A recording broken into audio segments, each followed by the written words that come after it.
There you have it. That's an intro to a segment right there. Thank you very much, Jordan. That's excellent. I tell you what, Robbie Burns Day is actually being celebrated tomorrow, and our friends from the Glen are here once again. Kathleen McConville is here. How are you? I'm great. Good Thanks for having us back. You brought Jason along, right? Jason, we've been out to see you. You've never been to see us, right. so First happy time. you're here Thank this you. morning. Now, the Robbie Burns celebrations at the Glen are pretty big. Well, we celebrated last night with a Scotch tasting, and tomorrow night there will be a piper and the regular menu, and a haggis featured as well. Right. But haggis is always on the menu. Yeah. You start early with the Scotch days. I like that. Yeah, we start with it. Because since the last Robbie Burns Day, to be honest with you, Kathleen, as you know, I've been to Scotland, and I've been involved in some of these Scotch tastings. And they happen out of the blue, Jason, let me tell you.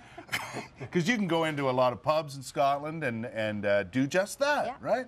Well, it's tradition. Yeah. You don't And want it's a to lovely thing let to do. anybody down, right? Yeah, and for those who who aren't big fans of Scotch, I wasn't a Scotch drinker when I went over there, but to sample it and understand the history of it. It's a miracle. You converted to Scotch. It's amazing. I tell you what, it's a miracle I came back. It's what it is. So this is kind of the menu you had last night. Is that right? Yeah, Jason's new to the Glen, and he's been bringing a really new touch to everything. Oh, so nice. We are known for our fish and chips, which will always remain, but people, as everybody knows, everybody's tastes are changing. So we're bringing the next generation of expats, kids, into what they're asking for. So he's just going to go through the menu items if you... Okay. Where do you want to start, Jason? We'll start over here. It's actually in order as we did it last night. All right. So this is just a new take on an old favorite, shepherd's pie. We just turned them into a potato croquette. Oh, nice. Look at that. There's shepherd's pie on the inside. Served it with a little chutney, excuse me, a fish cake with a nice orange hollandaise, poached egg on top. That beautiful egg on top, yeah. Here's the haggis taco. So we've kind of combined the... Try it. I love it. You never heard that. I know, but it's a good idea. I like it. It's a good way for people to try haggis, you know. For a main, we went with oatmeal crusted lamb. Right. You know, a little sauce. Absolutely beautiful. And this is a take on a traditional, it's called atoll bros. I hope I'm pronouncing that properly. Right. Yeah, it's an oatmeal dessert, basically. Yeah. With, some raspberries. I made a lighter version with some yogurt instead of heavy cream and whiskey. Now, are you Scottish? My mother was born and raised in Scotland. Is that right? Yeah. So did you have some idea when you came to the Glen of what Scottish food was all about? Yeah.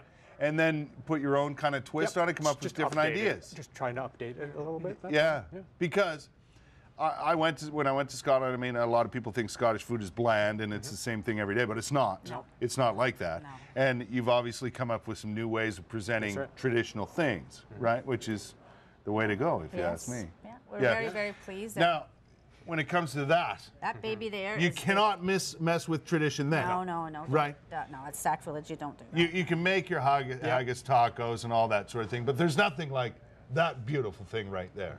Now that is a traditional haggis. That is. It's got all the ingredients: the heart, the liver, the kidney, the oatmeal and suet, and it's the traditional sheep stomach washed out. Yeah. And so that's just a casing. It's like a sausage casing, right? Same idea. Yeah. It's the only reason it's used is to hold in the ingredients on the inside, right? Yeah. Well, again, that's where it was. Everything was used back in the day. Right? Nothing was thrown away. No. So you had to. they were recycling back then. Yeah. They were smarter. The Scottish were onto that early. There's no question about it. And when you go to Scotland and go to different hotels and restaurants and so on, there's so many variations on haggis and so on. We were having it every day for breakfast. Yeah. You know, it's absolutely beautiful. It's a good start to the day. Yeah, exactly. And I know you're pretty excited. We're going to talk more about this in a few minutes with Jeff will be joining us, but it's the 25th anniversary year for the Glen, right? 25 years, March the 1st. Yeah. And starting in July, because everybody will be back from their holidays, we'll do a week-long celebration. We'll be on our website, www.theglen.ca. Right. And there'll be giveaways. Yeah. Yes, giveaways from Scotland.